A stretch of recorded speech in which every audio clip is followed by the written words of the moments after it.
Selamat datang di podcast Nubi Sabi kita semua yang mau jadi. Bersama gue nih guys, Faisal Satif, wedding photographer, commercial videographer, dan juga pilot drone. Nah guys, kali ini gue kedatangan lagi seorang tamu wanita cantik yang dulu nih teman lama gue nih guys. Waktu gue masih demen di Jepangan, jadi gue sering ngeband main Jepang. Nah dia nih salah satu sering cosplay juga, terus juga dia pro player juga nih, menarik nih guys. Terus sekarang juga dia lagi menjadi seorang ibu-ibu konten kreator yang kreatif banget. Nih gue pengen banyak belajar nih guys, supaya gue jadi bapak-bapak konten kreator yang juga laris manis kayak dia nih. Oke deh, kita sambut langsung ya. Kakak Rufi, silakan masuk. Halo. Apa kabar? Aduh, Ini kita boleh tos-tosan ya? alhamdulillah baik. Oke, mantap. Aduh, mantap. Sehat-sehat nih? Alhamdulillah sehat. Alhamdulillah ya, Rufi udah lama nggak ketemu ya. Udah berapa tahun? Tapi ini nggak lagi cosplay jadi ibu-ibu kan? Enggak, Emang ini ibu-ibu emang ya? udah begini. Di by default udah ibu-ibu. Oh, gitu. berarti ibu-ibu. Tapi Iya, tetap iya. sih masih kreatif, masih konsisten di jalurnya, masih rajin menulis. Terus gue lihat-lihat di story-nya juga sekarang anaknya kayaknya yang mau mulai jadi cosplayer. Iya, jadi apa ya? Regenerasi. Oh, regenerasi. Oke. Jadi nih buat teman-teman PKL di sini juga mungkin lo bisa ceritain sedikit aja profesi lo tuh apa sih biar mereka juga pada tahu nih. Apa ya? Lu menyebut diri lu atau dikenal atau kalau kenalan sama orang gua Rufi siapa gitu.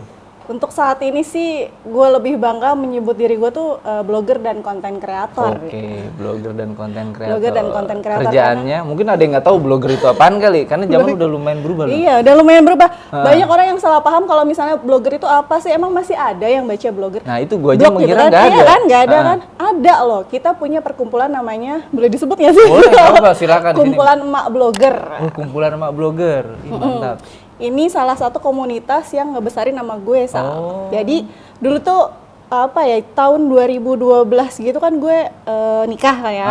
2013 gue punya anak.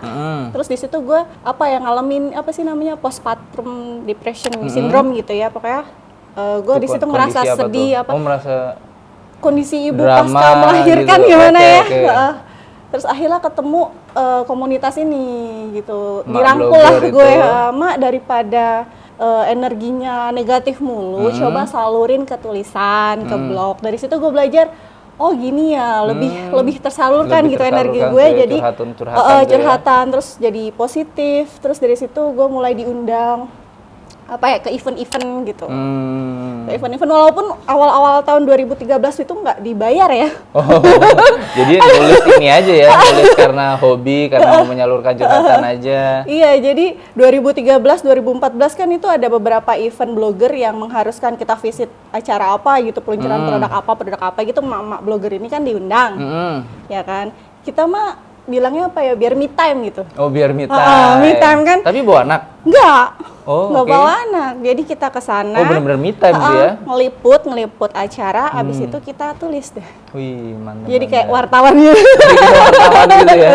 Dengan bahasanya bahasa mama. Bahasa emak-emak. Enggak formal-formal banget gitu kan. Enggak, ya. Wih. Kalau zaman dulu mungkin dikasih voucher 100.000 aja tuh udah seneng banget. Oke.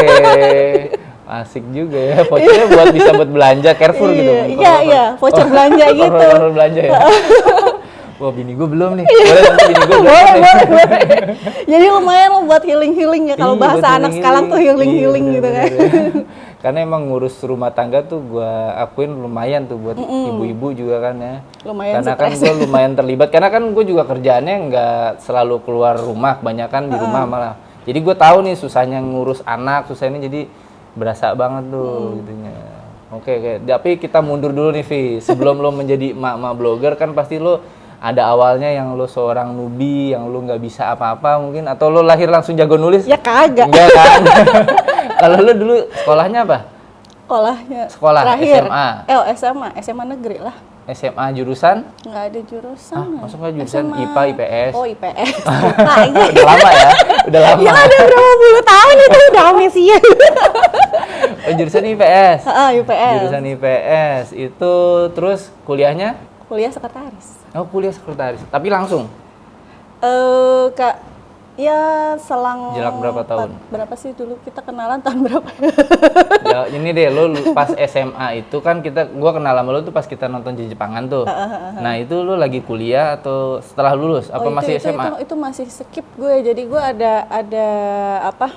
Kan dulu gue punya penyakit kan, lo tau sendiri gue sering pingsan kan ya. Nah itu makanya gue makin salut lagi sih, lu padahal punya penyakit yang beneran, dia sering pingsan, repotin orang lah. Iya bener. Pokoknya kalau ke event di Jepangan gitu, oh itu Rufi yang suka pingsan ya katanya. Udah suka pingsan, seninya yang mukul-mukul, kan nyusahin ya. Tapi masih bisa berkarya sampai sekarang. Nah itu gimana lo? Skipnya maksudnya gimana? Lu nggak inget? Bukan kayaknya. Jadi inget, setelah lulus SMA gitu, gue nggak langsung kuliah. Jadi baru mulai kuliah tuh tahun berapa ya? 2000. Selisih berapa tahun? 4 tahun lah. Oh lumayan juga ya. Jadi selama dari SMA ke kuliah itu lo ngapain? Ya main-main. Oh main-main itu aja tuh. Enak ya. Main-main itu yang langsung di Jepangan itu? Iya, langsung. Apa kan kata dokter emang gue nggak boleh terlalu berpikir yang berat-berat. Oh, itu memang karena ada kondisi itu, jadi lo have fun aja deh tuh ya. Jadi ya udahlah terserah ngapain dulu kayak gitu. Ya udah akhirnya gue coba ikut apa ya namanya tarian Okinawa ya, Taiko Okinawa. Meskipun begitu gue juga masih sering pingsan ya. Oh, itu jadi awalnya lo kenal di Jepangan karena itu? Oh, karena ini apa seni apa disebutnya itu? Seni Taiko musik. Okinawa ya. Apa nabuh beduk gitu kalau gitu. Oh iya, karena itu lo tahu di Jepangan. Jadi bukan karena suka anime gitu-gitu. Dulu sih suka. Oh, suka juga. Suka cuman kalau untuk datang ke event tuh kayak masih malu-malu gitu. Karena nggak ada temennya kan ya. Oke, itu juga udah cosplay? Belum. Oh belum, jadi emang bener dari seni itu tuh? Oh dari situ, gue baru tahu nih. Gue kira dari awal cosplay gitu, terus malah pengen nyoba itu. Tapi justru si Okinawa itu yang dari situ kan gue ikutnya juga kan nggak kalau dulu tuh ikutnya nggak terlalu intens ya. Oke. Jadi pas kenal itu, terus kenal sama komunitas cosplaynya, jadi bareng-bareng lah gitu. Oh, jadi karena ikut seni itu jadi kenal komunitas cosplaynya. Itu lo kenapa mutusin gebuk-gebuk gitu tuh? Untuk menyalurkan ini juga? Emosi juga? Ada beberapa event saat gue ikut Taiko Okinawa itu, gue dibayar. Gitu. Walaupun bayarannya receh ya, saat itu sih receh. Sekitaran berapa tuh? 500.000 Wih, buat gede rame-rame. Oh, buat rame-rame. Gue kira buat sendiri. belum selesai. Belum. Buat rame-rame apalagi banyak loh ya. Timnya tuh bisa ada 7 sampai 10 orang. Oh iya. Ya lumayan kan makanya. Ya lumayan buat jajan-jajan lah tapi ya. Buat ongkos-ongkos mah lumayan gitu. Oke. Itu latihannya ngapain aja? Latihannya kalau zaman dulu tuh kita harus pertama harus ada posisi kuda-kudanya. Jadi kuda-kuda kita yang kaki harus begini gitu. Biasanya kita karate sih sebenarnya. Oh, karate karena kan Taiko Okinawa itu kan konsep dasarnya itu dari karate. Karate yang ada seninya gitu. Oh, awalnya karate. Gue sempat ikut karate juga tuh. Baru tahu nih gue kalau jadi nyambung ke sana ya. Jadi lo belajar bela diri dasarnya. Kata gitu. Oh, tahu juga. Belajar bela diri dasar terus baru. Tapi agak aneh sih, kan lo lagi penyakitan. Iya. Kenapa malah olahraga yang fisik? Gue menantang diri gue sendiri sebenarnya Sal. Gitu. Sejauh mana kemampuan fisik gue gitu. Gue nggak mau di underestimate karena gue ada one day satu masalah gitu sama teman komunitas Jepang gue. Dia bilang, lu ngapain sih pingsan mulu? Gue tuh bukan babysitter lo kata teman-teman itu gitu. Dari situ, aduh. Iya ya, kok gue ngerepotin teman-teman gue terus gitu kan. Gue menantang diri gue sejauh mana fisik gue bisa bertahan gitu. Oke, di challenge ya dan terbukti kan. Akhirnya berhasil lewat kan. Masih suka pingsan? Enggak sih, semenjak nikah sih udah enggak. Berarti mungkin solusinya menikah aja gitu. Harusnya nikah aja kali lah. Nikah lebih cepat ya gitu. Oh iya, tapi keren juga sih yang awalnya. Iya bener Vi, dulu juga sempet nih orang kenapa ya kok pingsan mulu gitu kan. Dulu untung tuh cakep loh. Coba lu kagak cakep ya dulu Vi. Jadi gue kan nggak tahu tuh dulu penyakit gue apa. Ternyata gue tuh kena epilepsi parsial kompleks gitu. Jadi dimana kalau orang kan taunya penyakit epilepsi tuh kejang-kejang, berbusa, pakaian gitu. Enggak, sebenarnya epilepsi itu banyak macamnya. Salah satunya itu parsial kompleks itu yang menyerang ini apa? Otak kecil bagian belakang. Nah, somehow itu kadang suka aliran listriknya itu berlebihan. Kalau gue terlalu excited, dia berlebihan. Langsung collapse. blackout aja gitu. Atau enggak gue lagi sedih banget, aliran listriknya. Pokoknya ada ini, emosi pokoknya, yang ini emosi yang langsung. berlebihan langsung. Oh. Kayak gue nggak boleh berlebihan. Nggak apa-apa, di sini banyak anak PKL. Enggak ya, berarti udah berkurang lah, udah jauh berkurang ya. Oke. Terus lo habis ikut Taiko gitu, mau ikut di Jepangan itu cosplay karena apa? Karena pengen gue tipe orang yang pengen nyobain semuanya sih. Wih, pengen nyobain semua tuh. Karena kan gak enak loh ya pengalaman gue ya, orang mah keluar masuk hotel, gue keluar masuk rumah sakit gitu. Lo bayangin aja gue sebulan di rumah sakit B, sebulan di rumah sakit A. Oh, sampai bulanan? Gitu. Itu biaya berapa sih? Orang tua gue itu. Ya? Sampai sebulan masuk rumah sakit. Iya. Oke. Tapi lo tetap berjuang ya, gimana caranya keluar dari penyakit itu, tetap lo bisa aktivitas, jadi lo bukan ayo udahlah gue nyusahin orang mulu, gue di rumah aja dulu gitu. Gue tipikal orang yang apa ya, mungkin karena gue terinfluence dari anime kali ya. Oh, oke. Kan jangan mudah menyerah gitu. Oke, di anime sering ya, iya, kan? kita harus semangat, ganbate harus gitu, semangat ya. gitu. Iya udah dari situ tuh termotivasi gitu gue. Masa gue kayak gini gitu. Gimana caranya supaya orang-orang tuh nggak ngerendahin gue gitu. Dari situ sih. Gue sampai nangis. Oke. Lo jadi ikut cosplay, sempat jadi cosplay apa aja tuh? Banyak sih. Yang paling terkenal itu Ruffy. Oh iya bener. Kenapa nama gue Ruffy Lucrecia gitu kan? Karena waktu cosplay itu Monkey D. Luffy-nya One Piece kan yang zaman-zaman di UI itu GJUI tahun berapa ya? Tahun 2004 kalau nggak salah ya. Iya. Itu gue juara 1 ya kan. Oh, juara 1 tuh ya. Dari situ ya udah gue labelin nama gue Ruffy. Padahal nama aslinya gue juga nggak tahu nama asli lo siapa. Ruli ya kan, nama cowok banget kan Ruli. Oke, gitu. tapi jadi Ruffy gitu. Nama panggungnya sekarang Ruffy gitu ya. Oh, karena cosplay itu. Oke. Terus dari cosplay itu perkembangannya kemana nih? Sampai lo tadi kuliah sekretaris tuh. Jadi dari cosplay itu gue mencoba jadi pro player ya. Gue masuk ke timnya NXA Ladies Gaming. Zaman dulu kan Ladies Gaming itu dikit jarang banget kan ya. Tahun berapa tuh? Nixia itu tahun berapa yang ngajak gue sih? Si Monik tuh tahun 2011 2012 lah ya. Oke, 10 tahun yang lalu ya. Lo udah jadi pro player gitu. Jadi ibaratnya tim wanita pertama di Indonesia ya ini NXA Ladies Gaming gitu. Oke. Itu masih zaman mainnya di warnet kan ya? Iya, zaman main di warnet. Iya. Main CS terus jadi customer ya? Iya. Oke. Itu karena apa tuh? Lagi-lagi karena lo mau nyoba hal yang baru aja? Secara kebetulan gue diajak sama si Nixia ya dulu. Nixia, ayo Vi kita bikin tim cewek, kan belum ada nih tim cewek. Lo aslinya suka main game apa enggak? Suka lah. Di mana? Di warnet tuh dulu. Enggak kan yang abis main atau Taiko tuh kan, terus lo suka ke warnet juga? Suka ke warnet sih gara-gara itu tuh, mantap. Tadinya kan gue nggak tahu sama sekali game-game online dikenalin itu. nama doi deh tuh ya, buat main game itu. Terus akhirnya kecemplung deh. Jadi diseriusin malah ya. Sempet ini, tapi itu sambil kuliah apa enggak? Belum? Di 2012 tuh gue udah mau lulusan. Oh, udah mau lulusan. Yang Dan kuliah sekretaris itu? Iya, dan saat itu gue udah mau nikah. Oh. Jadi mungkin agak telat kali ya gue di hire jadi pro player. Umur 20 berapa? 25 24 25 lah ya. Oke. Jadi udah gue cuma ikut kompetisi beberapa kali. Habis itu gue punya anak kan. Oh, menikah, jadi, punya anak. Waktunya belum ada gitu ya. Jadi waktu itu pas gue ingat banget, gue pas hamil Hana 4 bulan itu gue masih turnamen. Turnamen lawan 10 tim di mana waktu itu, di Taman Anggrek kalau nggak salah. Lo bayangin aja lo ngalahin 10 tim tapi lo bolak-balik ke WC karena mual. Itu mainnya apa game-nya? Apa dulu tuh kayak semacam CS:GO ya apa gitu. Dulu Lito ngeluarin game yang baru keluar gitu, jadi kita disuruh promosiin, tapi promosinya harus ngelawan banyak tim gitu. Terus waktu itu sampai apa? Kalau minum nggak apa minum? Sampai apa? Tembus ke babak apa gitu? Jadi ini 10 tim ini harus ngalahin NXA Ladies gitu. Jadi kalau ada yang menang, mereka dapat reward. Gitu. gitu. Tapi ada yang menang? Ada sih. Oh ada. Akhirnya Cuma tumbang satu juga. tim. Oh, cuma satu tim itu aja. Ih, gokil. Keren juga tuh ya. Jadi timnya tuh kan cowok semua, kita ya cewek-cewek lah gitu. Oh, timnya cowok. Gue kira timnya cewek-cewek juga. Jadi bebas. Enggak yang lawan lo tuh. Oh bebas. Oh, bukan cewek-cewek juga. Oh enggak. Dan itu semua cowok-cowok kalah semua, cuma satu doang yang menang. Itu Gokil. juga zaman dulu tuh zaman NXL baru booming.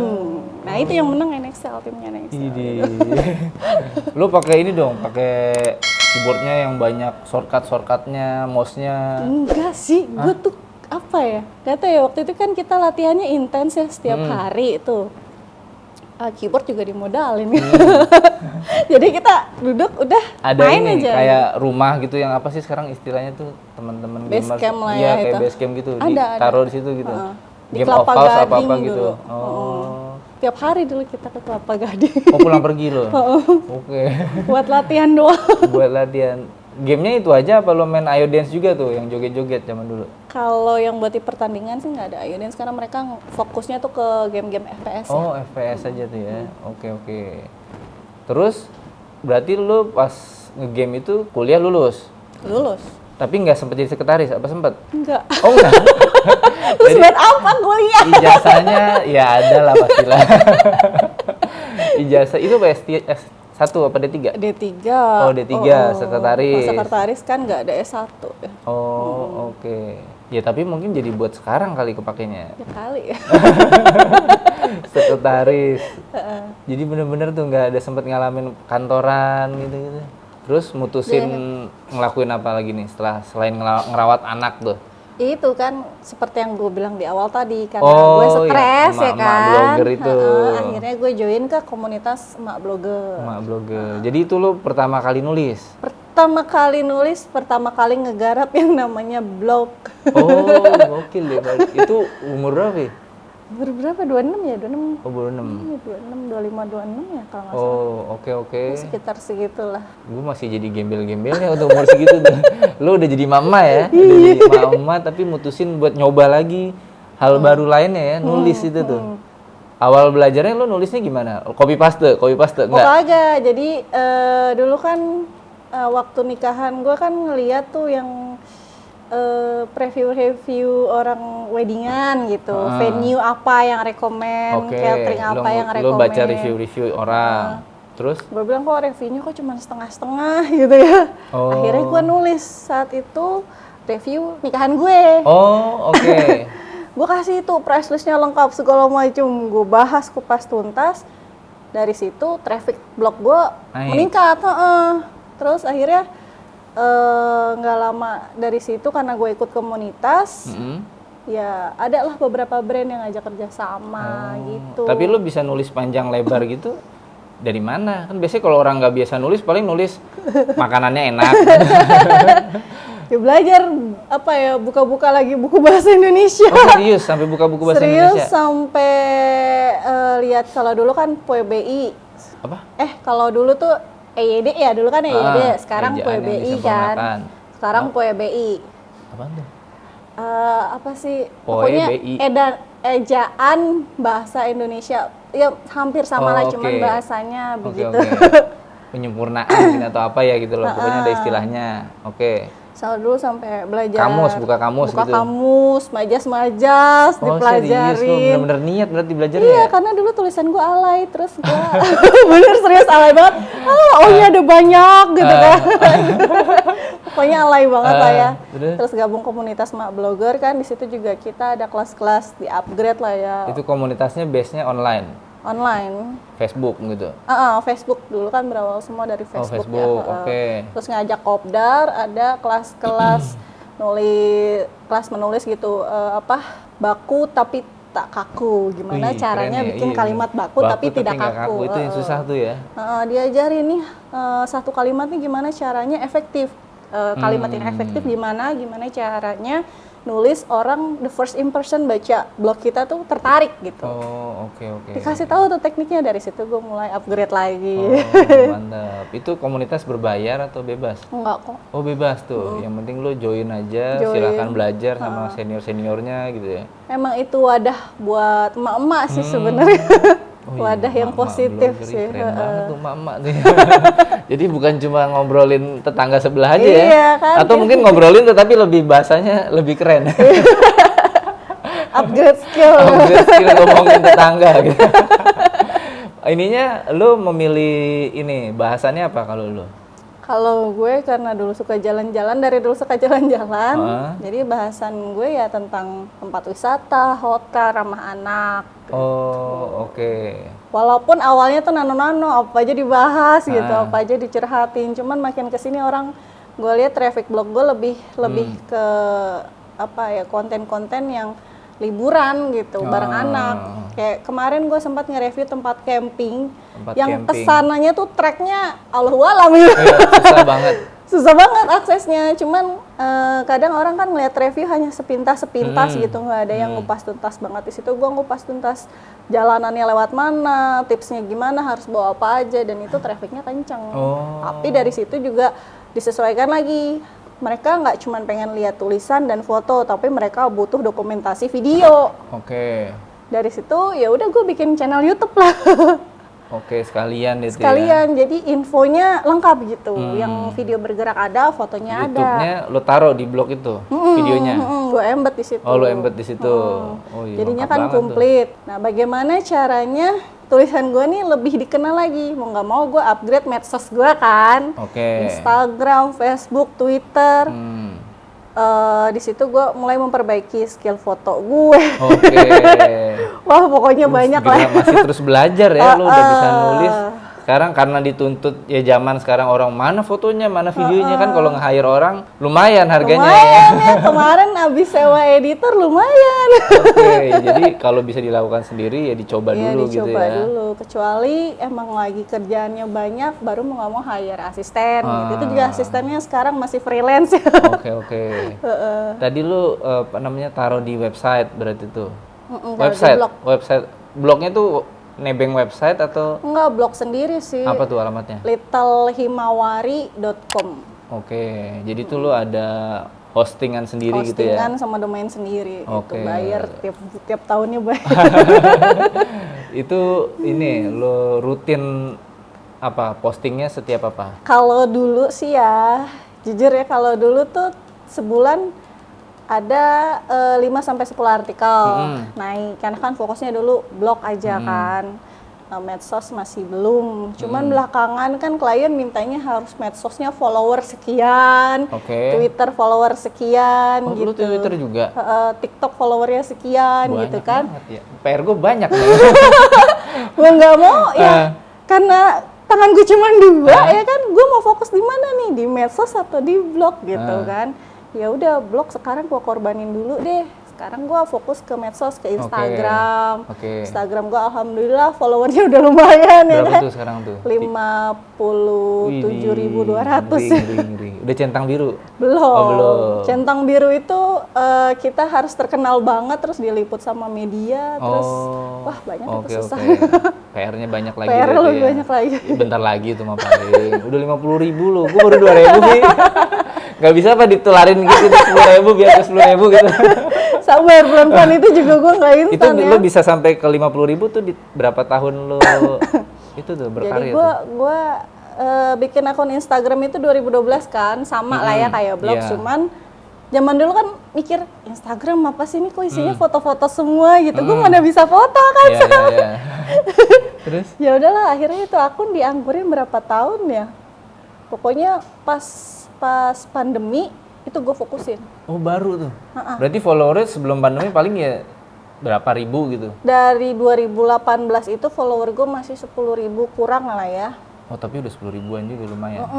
Itu gara-gara gue diundang sama Bea Cukai dulu tuh. Ngisi kok, bikin nge-review tentang apa sih, gimana sistem Bea Cukainya kita. Jadi gue diundang sama beberapa selebgram yang udah terkenal banget gitu. Kita suruh nge-review ke airport, kemana-kemana gitu. Nah, dari situ kan dikenal, makanya follower gue jadi nambah. Terus mulai setelah pandemi jadi lompat tuh, melonjak. Iya, melonjak. Makanya 2018 tuh kan baru ibaratnya titik start point gue fokus kan ya. 2019 udah mulai coba ya udah deh fokus dulu ke medsos, terus 2020 jeber. Kan karena laki gue juga ada insiden, karena laki gue sempat diberhentikan kan ya. Ya gimana caranya gue bisa dapet duit gitu pakai ilmu kepepet kan. Akhirnya gue fokus konten segala macam. Lah kan itu pas pandemi malah, awal pandemi itu. Iya, tapi alhamdulillah karena pas pandemi itu gue jadi di hire sama Kominfo, jadi narasumber mereka di hire sampai setengah tahun. Yang sekali boleh di spill sekali gue ngomong gini cuman 15 menit itu gue dibayar di angka 3-4 jutaan. Asik banget. Del, ini bayar berapa kita Del? Kita ngomong udah berapa menit tadi tuh? 15 juta loh. Jadi dalam sebulan itu gue di hire 3-4 kali sama Kominfo buat sharing lah ya. Sharingnya tentang apa? Tentang ini keamanan internet sehat. Internet gitu. sehat. Bener lagi.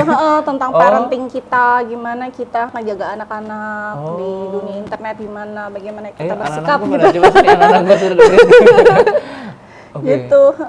Alhamdulillah sih. Ih gokil. Justru orang-orang maksusahan pandemi lu malah cuan banget. Cuan banget alhamdulillah. Karena online, Zoom gitu. Online Zoom. Ih, cakep banget tuh. Iya sih. Karena itu dia balik lagi ilmu kepepet. Ilmu kepepet deh. Keren sih. Gue jadi mikir nih. Gue ngapain ya? Dari kemarin gue ngobrol panjang lebar belum ada yang bayar ini. Gue ngobrol sejam dia 15 menit 4 juta. Insya Allah ntar ada. Amin. Bener. Tapi terus perkembangannya gimana, Vi? Habis lo Kominfo itu kan pandemi. Terus setelah pandemi lo masih terus? Masih, ya sekarang sih lebih fokus lagi ke konten-konten wisata. Makanya gue bareng sama Ibu Berwisata, ini komunitas baru lagi. Komunitas baru, Ibu Berwisata. Ibu Berwisata. Lo selalu yang emak-emak, ibu gitu. Iya, karena gue ngerasa ibu-ibu ini kadang suka di underestimate gitu. Apa sih kerjanya ngegibah? Enggak loh, kita bisa produktif. Iya, gue gitu. tadi bilang coba ngomongin tetangga ya. Iya. Ternyata bisa positif banget ya. Positif banget. Jadi walaupun dibilang ibu-ibu penghabis duit suami ya kan, tapi kita bisa bikin konten. Tapi bukan penghabis, itu malah pensupport itu. Kalau dibayar segitu. Oke, jadi bareng-bareng gitu maksudnya? Iya, kita wisatanya? Komunitas bareng-bareng. Enggak, pergi ke tempat wisatanya bareng-bareng atau gimana? Enggak, jadi misalnya kita ada kerjasama sama salah satu hotel atau tempat wisata gitu kan. Kita nge-review tuh, habis itu baru ngomong ke Ibu Berwisata, nih kita mau collab gitu kan. Ya, sekarang kemarin gue ke Hotel The Sultan kan. The Sultan. Dan di situ Hotel The Sultan lagi kolaborasi sama Ibu Berwisata. Maksudnya gantian. Lu terus siapa lagi? Iya, gantian, nggak cuman gue aja, karena kan ada foundernya juga kan. Itu lu disuruh nginep? Enggak sih, kita malah kolaborasinya tuh bikin ini event. Iya, event itu yang ruang anak gitu kan. Kita di situ bikin aktivitas seru bareng anak-anak gitu. Jadi emak ibunya bisa we time, emak bapaknya bisa we time. Nah, anak-anaknya bisa dititip ke kita.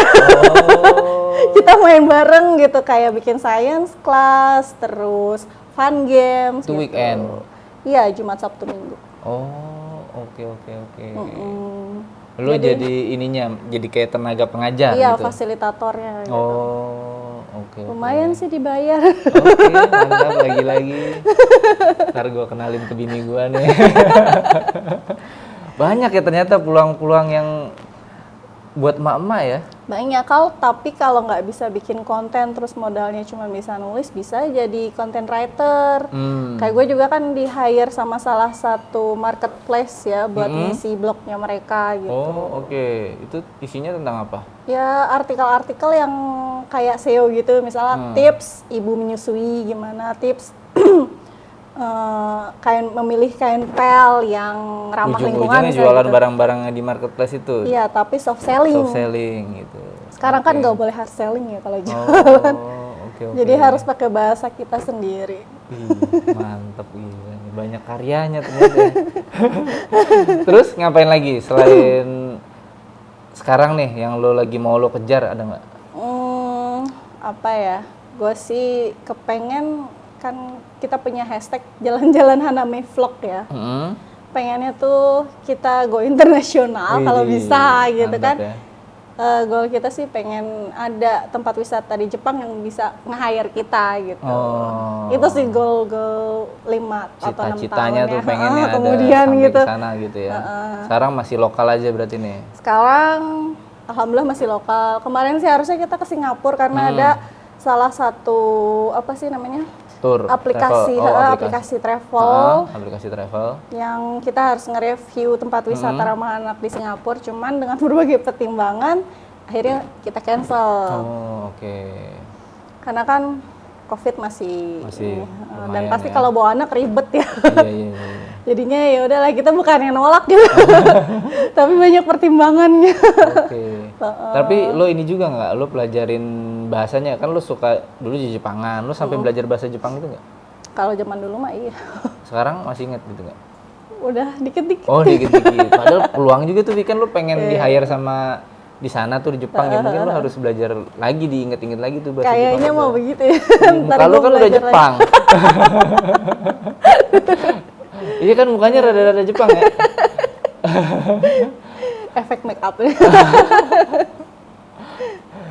Terus kalau anak lo, berarti sekarang tadi gue bilang pengen ini cosplay juga tuh. Itu karena minat atau karena lo nih, ayo kamu jadi kayak mama gitu, kayak bunda? Enggak sih, dia lebih ke emang dia lagi fasenya suka cosplay, main game gitu. Jadi kita arahin aja. Kemarin kan dia bilang katanya mau jadi streamer ya, gamer streamer gitu. Udah kita modalin nih kamera apa segala macam setup. Tapi kan namanya bocah ya, mut-mutan gitu ya. Ya udahlah, cewek lagi kan ya. Ya udahlah, sekarang pengen cosplay ya udah. Oke. Cosplaynya apa dia? Sukanya apa karakternya? Karakter dari game juga sih. Karakter game juga. Oke. Makanya sebagai orang tua kan ya memfasilitasi selama kegiatan itu positif. Iya benar banget. Apalagi orang tuanya juga nyontohin gitu kan. Kayak lo nih, mama nyontohin tetep walaupun udah umur sekian, udah nggak muda lagi, tapi masih terus belajar hal baru gitu kan ya. Lo nggak bisa nulis, ya lo belajar nulis sampai lo lihat kamus gitu. Ya kayak contohnya, ya simpelnya ya gue juga bawa bapak kan, anak 2 juga nih. Gue bukan seorang host, bukan seorang yang biasa berbicara depan kamera, tapi karena ngelihat peluang, mau membuka kesempatan yang lain, ya bikinlah kayak beginian. Ya harusnya sih orang tua zaman now gitu ya, harusnya kayak gitu juga kali ya. Kalau harusnya orang tua zaman sekarang tuh mungkin karena mereka nggak upgrade ilmunya juga, ilmu parenting. Jadi banyak kan berita-berita tuh anak-anak yang menyalahgunakan HP-nya, internetnya, sampai ada tindakan asusila segala macam. Nah sebenarnya sih itu kontrol ada di orang tua ya. Kalau orang tuanya melek literasi digital, anaknya nggak akan begitu gitu. Jadi harusnya sebagai orang tua kita bisa memegang kendali. Bagaimana kita bisa mengarahkan anak mana yang baik, mana yang tidak baik gitu. Sampai sekarang pun anakku Hana masih belum aku kasih HP ya. Oh belum, lu maksudnya dikasih HP khusus buat dia. Tapi kalau pinjam punya lo? Sistemnya pinjem. Oke. Kita udah bikin perjanjian pakai sistem pinjem HP sampai usia dia 17 tahun. Oh. Dimana dia sudah bisa bertanggung jawab sama dirinya sendiri baru dikasih. Ih keren tuh. Patut dicontoh tuh. Jadi nanti lu baru 17 tahun baru lo kasih gitu ya. Jadi selama belum berumur 17 tahun ya pakainya ya sistem pinjam. Dia biasanya apa kalau anak lo ngeliatnya? TikTok sih anak-anak sekarang. Nah, TikTok kan juga semakin informasi tuh semakin beragam, semakin macem-macem, bebas banget. Nah itu lo ngefilternya gimana? Kan di TikTok sebenarnya ada filter parenting juga. Oh ada juga ya? Ada. Misalnya kata-kata apa tuh kan dia ada keyword-keywordnya. Oh oke. Nah itu kita filter lagi. Cuman kan nggak banyak orang tua yang tahu. Nah iya bener, gue gitu. juga nggak tahu. Jadi kalau mereka kan rata-rata asal scroll aja asal kan. scroll aja. Sedangkan kalau algoritma TikTok begitu kita suka sama satu hal, nanti sama dia disuguhkan sama hal sejenis kan. Nah bagaimana caranya supaya nih anak fokus ke satu aja gitu. Oh ada juga tuh pembatasannya tuh di situ. Ada. Oke. Tapi juga jangan sering-sering juga. Sering-sering dikasih. Oh dikasih. Terus lu arahinnya kemana supaya dia nggak megang gadget? Ya gambar. Kan lu sendiri ini apa namanya berurusan sama sosmed, mau nggak mau lu mikirin caption lah. Iya. Kayak gue nih sama bini gue juga sering diomelin lihat handphone mulu. Padahal kan gue lagi mikir gitu, lagi nyari inspirasi, nyari apa.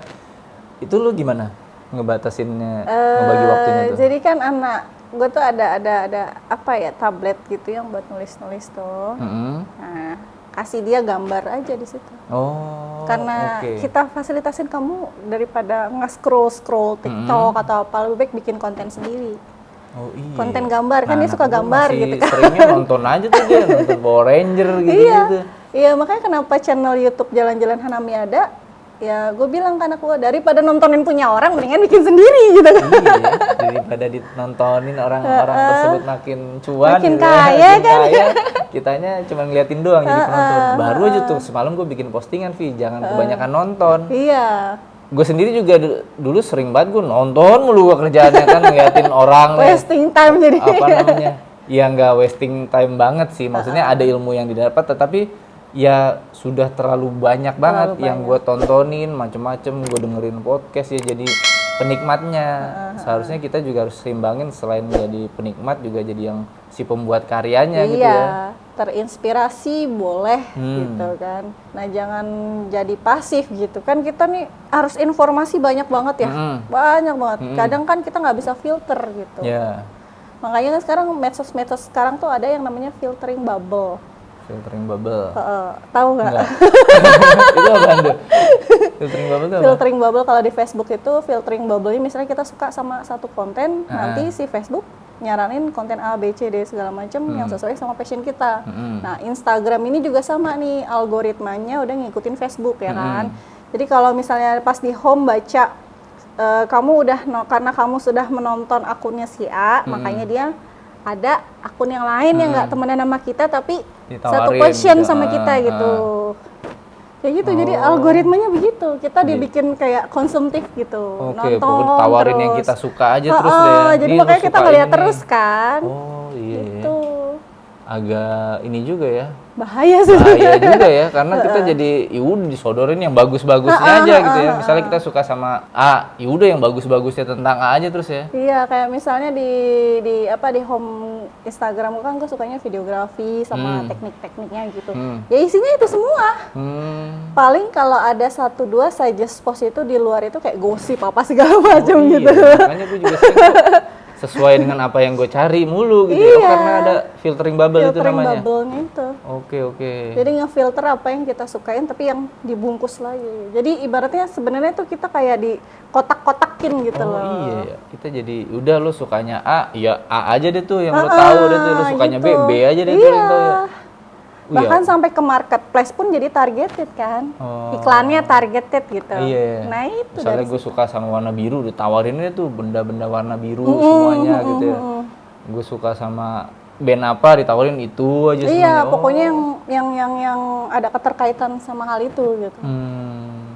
Oke. Ini gue juga belum terlalu melek sih sebenarnya sama internet, sama sosial media tuh, cuman yang coba aja. Jadi dengan banyak ngobrol sama orang, gue jadi tahu nih apa-apa yang harus gue lakuin di sosial media ini nih. Terus tadi lu bilang lu juga ini belajar foto ya? Ngapain lagi nih? Kan gini, kan kita suruh nge-review produk ya. Kalau ada beberapa brand yang pengen nge-review produk gitu, masa fotonya jelek sih gitu kan. Ada beberapa kali brand yang waktu dulu-dulu ya nggak puas, kok ini ngeblur, kok backgroundnya begini, kok begitu, kok over gitu kan. Ya udahlah kita belajar lagi. Ada apa lagi nih? Emak blogger, terus ibu berwisata. Sekarang apa nih? Ya pokoknya semua. Mama fotografer gitu. Apa? Ada komunitasnya juga? Kalau fotografer sih enggak, tapi kalau videografer ada. Oh, ada juga? Ada. Apa tuh? Video Maker Squad ini gue ngikut ke Om Putra Usa ya. Oh, Putra Usa. Oh, lu ngikut sana tuh, gue tahu juga tuh. Gue adminnya Bogor sih, admin VMS Bogor gitu. Mantep. Oh, lu jadi itu belajarnya emang niat banget kalau sama dia mah. Iya, makanya kan dia guru gue, makanya gue diajar. Lu pakai ini juga, pakai gimbal gitu juga? Iya, belajar gimbal. Keren banget mama yang satu ini. Tuh anak-anak muda nih, anak PKL nih, lihat tuh. Mama yang sudah beranak aja masih mau belajar ilmu baru terus-menerus ya, Vi ya? Kalau masalahnya kan kita kerja di industri ini, industri kreatif gitu kan, konten kreator kan kreatif. Kalau kita nggak upgrade skill, ya ketinggalan. Oh, iya juga. Apalagi banyak banget sekarang konten kreator nggak kayak dulu kan, bisa dihitung gitu. Iya, sekarang siapa aja bisa jadi siapa content aja creator. bisa gitu. apa ya, kita harus bikin yang apa sih yang membedakan diri kita dengan yang lain. Ciri khas kita itu apa? Yang susahnya tuh ya. Itu kan harus dicari. Selain itu kita juga harus punya ilmunya, skillnya upgrade terus. Kalau nggak gitu ya udah, tinggal tunggu waktu aja. Tinggal tunggu waktu punah dan nggak ada peluang yang datang ke kita gitu. Kita umuran segini mau ngelamar kerja lagi juga udah susah. Susah, mau kerja di mana? Coba kerja kantoran, siapa yang menerima kita? Iya, yang muda-muda aja susah, ya kan? Oke, mantep banget nih. Kita ngobrol udah hampir sejam nih. Iya, nggak kerasa ya. Seret ya. Tadi 15 menit, buset lah, 16 juta gue bayarnya. Ya mudah-mudahan yang nonton juga 16 juta deh, jadi adsense banyak. Ini mungkin teman-teman PKL di sini ada yang mau nanya nggak ke Mama Rufi nih? Mama Rufi. Jadi nama aku Angelica, umur aku udah mau 17 tahun. Masih muda ya? Tadi kan kakak bilang kakak ngasih sistem ke anak kakak, Hana, sampai 17 tahun itu sistemnya minjem. Sistem pinjam pakai. Iya, padahal kan buat tahun ini sampai mungkin ke depannya, buat mungkin kalau sistem pinjam tuh umur 7 sampai 10 tahun masih bisa. Tapi kalau udah mulai masuk SMP, SD, itu menurut kita itu udah butuh banget kita pegang handphone. Apalagi kita mulai online, mulai cari-cari sesuatu di internet untuk pelajaran. Itu menurut kakak gimana? Menurutku ya balik lagi nih, kan kita bikin kesepakatan sama anak. Dan kebetulan anakku tuh SD kelas 4 kan ya. Teman-teman dia seusianya rata-rata udah pada punya HP, ya kan. Cuman efek negatifnya dari teman-temannya ini kan ibaratnya karena bebas punya HP sendiri gitu kan, jadi nggak kekontrol sama orang tua. Gimana caranya aku tuh ngedukasi anakku, dia boleh pakai HP, dipinjemin, tapi tidak boleh di lock. Terus ada beberapa fitur yang nggak boleh dia buka. Jadi beneran masih dibatasi. Terus nanti kalau misalnya dia udah SMP, kita lihat lagi nih perkembangannya gimana gitu. Jadi bener-bener yang zaman sekarang anak kan pergaulannya agak-agak riskan ya kan? Karena semakin online semakin gampang diakses. Kayak kemarin nih, belum lama ini anakku ngomong ini, Mami, temannya Hana si A pacaran loh sama si B gitu. Bayangin aja, anak 4 SD loh. Terus aku tanya, kamu tahu pacaran itu apa? Tahu katanya. Kata si A kan, itu kan suka sama cowok, terus kadang ciuman-ciuman. Aduh pusing gue. Anak 4 SD 9 tahun loh udah.